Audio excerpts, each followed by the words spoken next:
Welcome friends, myself NK Thukral from Edupedia World. Today I will be taking up the chapter on formation of a joint stock company. Students, we have already covered what is joint stock company, what are its features, what are its advantages and limitations, etc. So after knowing this, we must know how the company is formed in India. As you know, all other forms of organizations required to be registered, specifically cooperative society, HUF business and joint stock company, where it is compulsorily required to be registered, and a company is required to be registered through their promoters with registrar of companies. So let us take the chapter on formation of a company. What is the process? What is the procedures? Friends, formation of a company is not a simple process like in case of sole proprietorship or partnership. It is a complex and lengthy process which involves a number of legal formalities and procedures.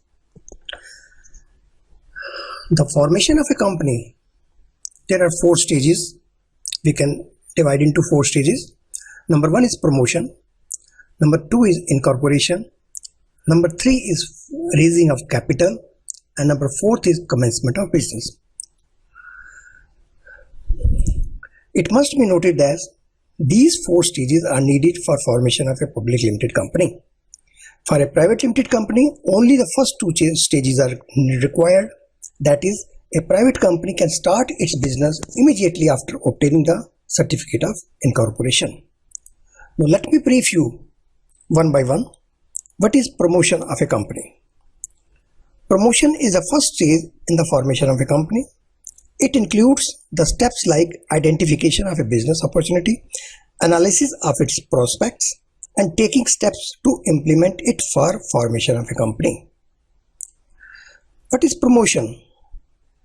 Promotion refers to the discovery of business opportunities and the subsequent organization of funds properly and managerial ability into a business concern for the purpose of making profit therefrom. So we'll later discuss on who's promoter and what are his duties, etc. Now second stage is incorporation of a company. Incorporation means registration of the company under the Companies Act 2013. This is the second stage in the formation of a company. After the registrar approves the name, the promoter can proceed with filing number of documents. So in certificate of incorporation, to get the incorporation certificate, promoter has to do number of duties.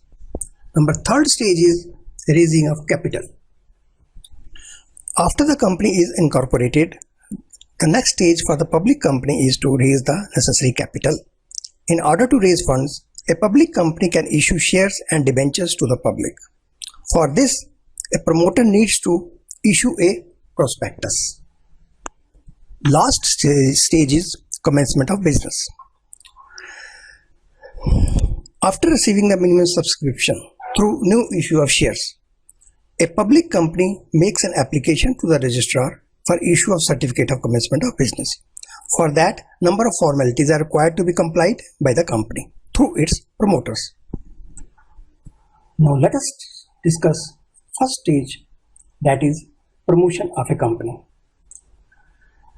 As earlier I said, promotion refers to the discovery of business opportunities and the subsequent organization of funds.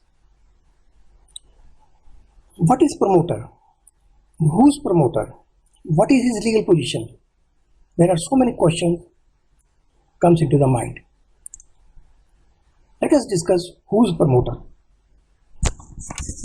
The term promoter has not been defined in the Companies Act.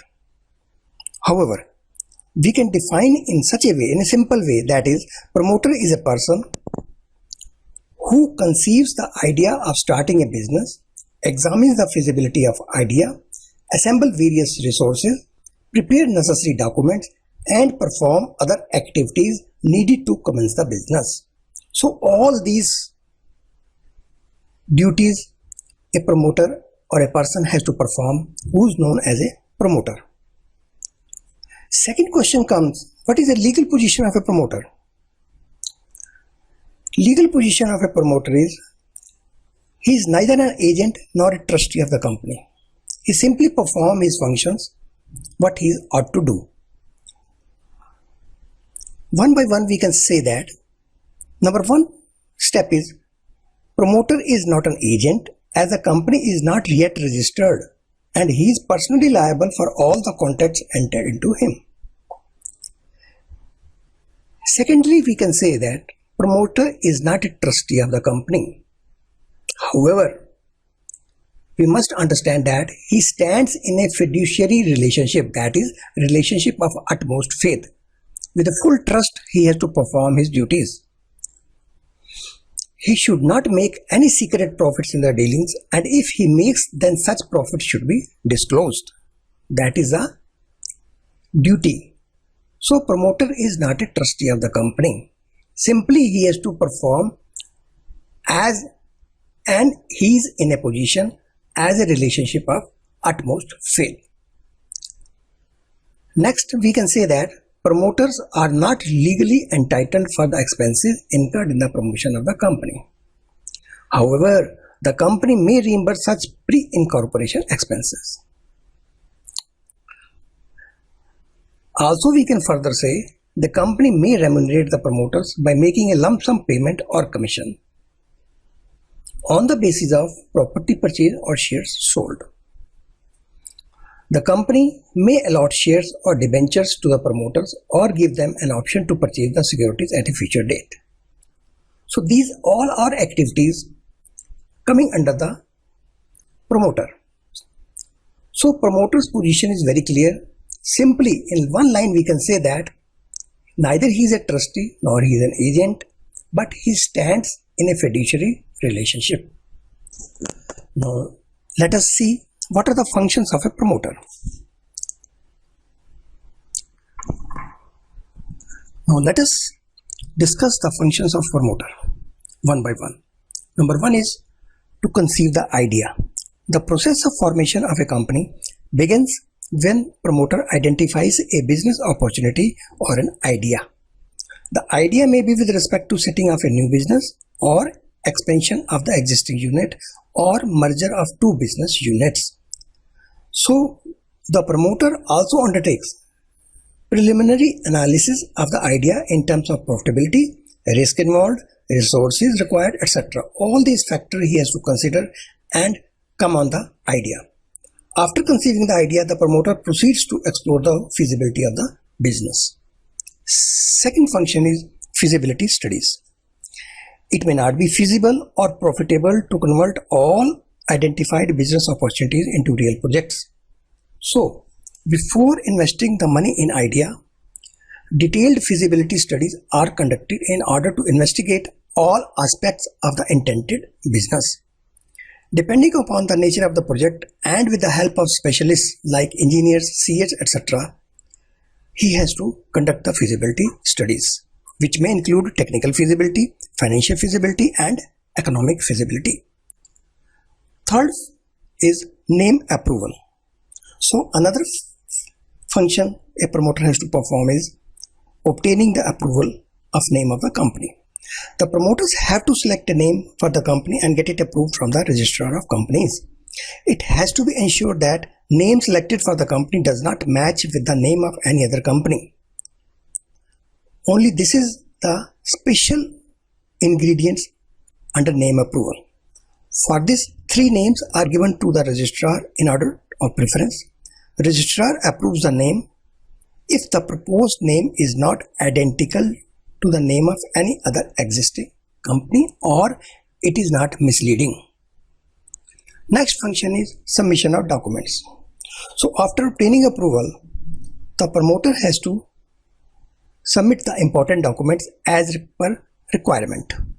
The important documents to be submitted to the registrar are Memorandum of Association, Articles of Association, Consent of Proposed Directors, Agreement, and Statutory Declaration.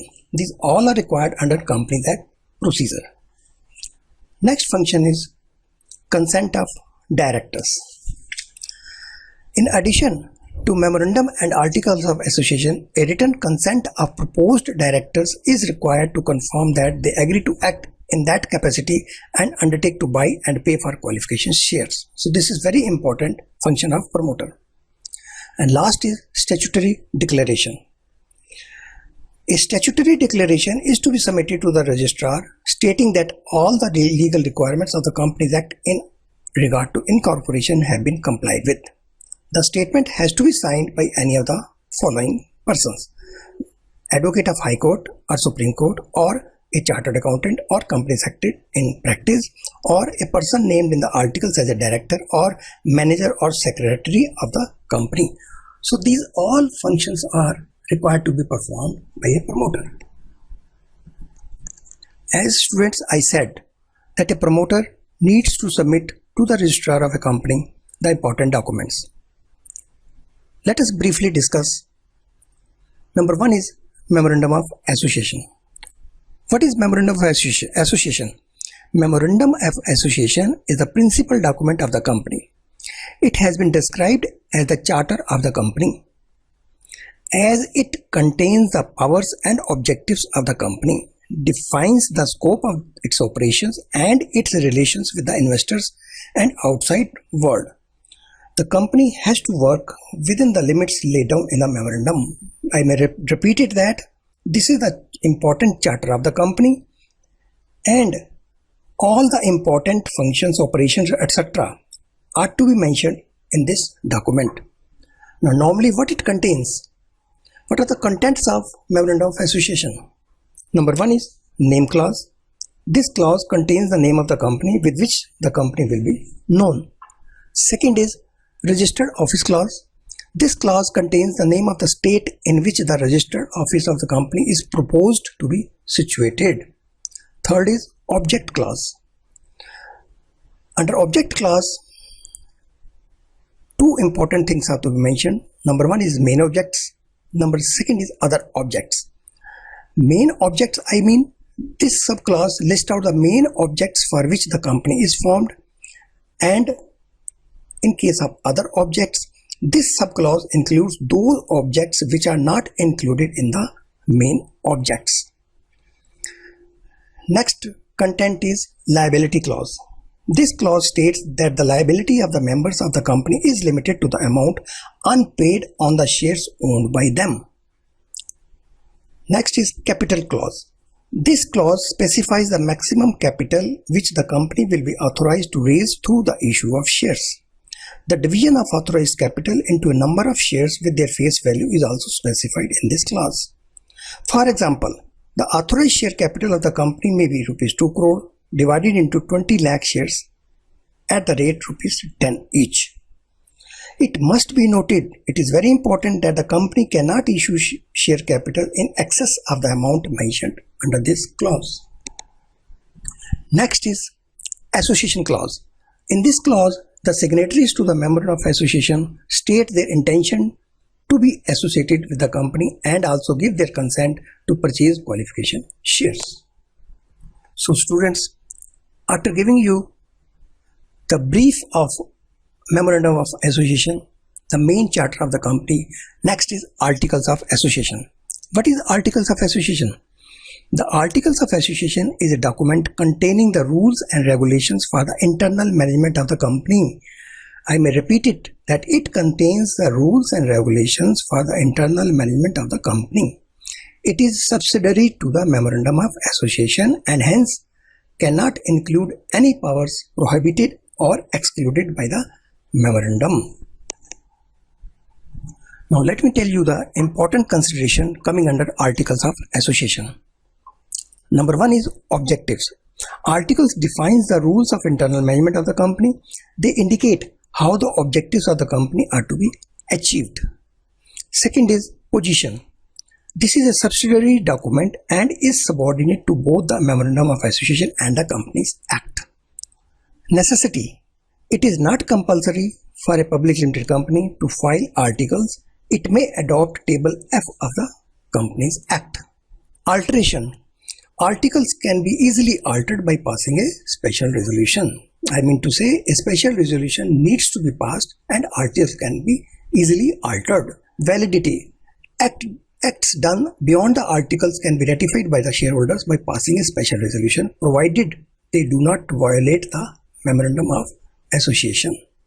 Relationship. Under Articles of Association, it defines the relationship between the members and the management. So students, this is all for today's class. Thank you. Bye-bye. Have a good day.